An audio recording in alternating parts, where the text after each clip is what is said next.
Olá, hoje a gente vai falar um pouco sobre a gravitação efeito ilha, descrita aqui pelo professor Carlos Borges neste livro. Na verdade, o nome original dessa teoria é Teoria Cinética da Gravitação, foi apresentada na década de 20 e o Carlos Borges está ressuscitando ela por ser uma teoria muito interessante. Essa teoria, por um pouquinho de nada, não ganhou da relatividade, por um pouquinho de nada. Na verdade, tudo conspirou para a relatividade ganhar dessa teoria, mas essa teoria é muito mais interessante e hoje, com mais dados, a gente entende que essa teoria é muito mais completa, explica muito mais fenômenos do que a teoria da relatividade. Bom, além de ser mais simples. O que é essa gravitação efeito ilha? Basicamente, funciona da seguinte forma.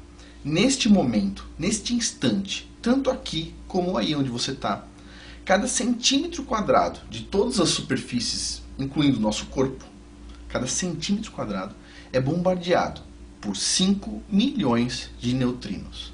O que são esses neutrinos? São partículas compostas basicamente por elétrons, viajando com uma velocidade da luz praticamente, e estão chegando aqui de todos os lados, indo de cima, de um lado, do outro, de baixo, está completando todo esse espaço aqui. Bom, tem neutrinos que estão vindo de cima e tem neutrinos que estão atravessando a Terra e vindo de baixo. Os neutrinos que atravessam a Terra, eles são atenuados pela Terra, a qual absorve 0,6% da energia do neutrino.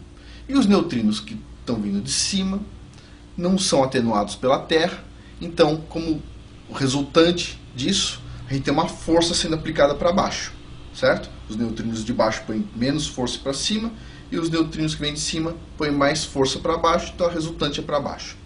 Se a gente tiver uma montanha, por exemplo, tem neutrinos vindo de todas as direções. Então, se a gente tiver uma montanha aqui e um objeto aqui, essa montanha aparentemente está atraindo o objeto, mas na verdade não é isso que acontece. Na gravitação efeito ilha, essa montanha está atenuando os neutrinos que estão vindo dessa direção, certo? Da mesma forma que esse pequeno objeto está atenuando um pouquinho os neutrinos que vão chegar na montanha. Bom, olhando para este objeto, o que acontece? A montanha está atenuando bastante a energia dos neutrinos que vêm nessa direção, enquanto que os neutrinos que vêm daqui estão empurrando o objeto para cá, e esses neutrinos que vêm da montanha, estão passando pela montanha e empurram menos o objeto para lá. Ou seja, como resultante, a gente vai ter uma força empurrando o objeto na direção da montanha. Como eu disse anteriormente, na física é muito mais fácil a gente entender forças de empurrão do que de puxão. E, neste caso, a gravidade é explicada por forças de empurrão. Tá? Fica muito mais simples. Bom, esse modelo não explica só a gravidade, não explica só por que a gente está aqui sendo empurrado para baixo. Explica outras coisas. Por exemplo, no modelo da relatividade do Einstein, o efeito gravitacional de dois objetos sempre se somam. Ou seja, durante um eclipse, a gente tem a força de gravidade do Sol, tá, puxando a Terra para cima, e tem a força de gravidade da Lua puxando a Terra para cima, as duas forças alinhadas. Então, se a gente mede aqui na superfície,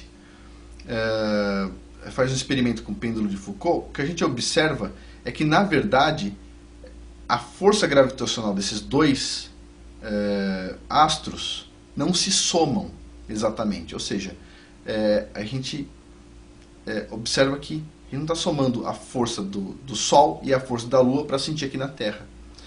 Bom, com a gravitação efeito ilha, esse fenômeno, que não é explicado pela teoria da relatividade, é explicado perfeitamente.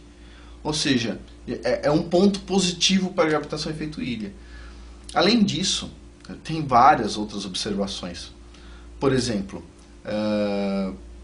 o Einstein, de certa forma, o que ele diz é o seguinte: se a gente quiser acelerar uma partícula ou um objeto à velocidade da luz, né, a massa desse objeto aumenta de tal forma que não existe energia suficiente para empurrar esse objeto para que ele consiga ter uma velocidade maior do que a da luz.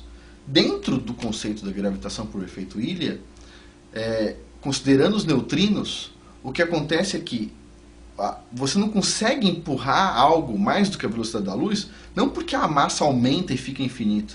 Não tem nada a ver. A gente não consegue empurrar mais do que a velocidade da luz porque os neutrinos têm a velocidade da luz. Ou seja, vamos supor, um corredor com uma bola na mão. A velocidade da bola é a velocidade do corredor.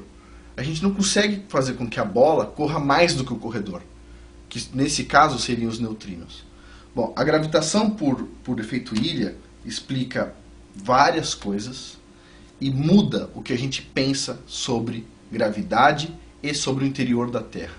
Por exemplo, até a questão da temperatura no interior da Terra, se este modelo estiver correto, a temperatura no interior da Terra não acontece por causa da radiação das rochas, e sim pela atenuação dos neutrinos, que acabam liberando calor no interior da Terra.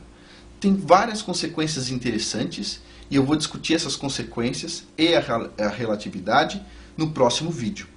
Bom, respondendo uma pergunta. Esse modelo, ele serve, por exemplo, para explicar o modelo que a gente usa de Terra no formato de uma esfera, uma bola molhada giratória? Sim, perfeitamente. E se a Terra fosse plana? Uma suposição, uma hipótese que vamos conversar. Esse modelo explicaria? Também daria para explicar sim. Esse modelo é interessante para vários casos e ele é bastante abrangente e tem muita coisa a ser discutido. E, bom, vamos deixar um pouco para o próximo vídeo. Muito obrigado.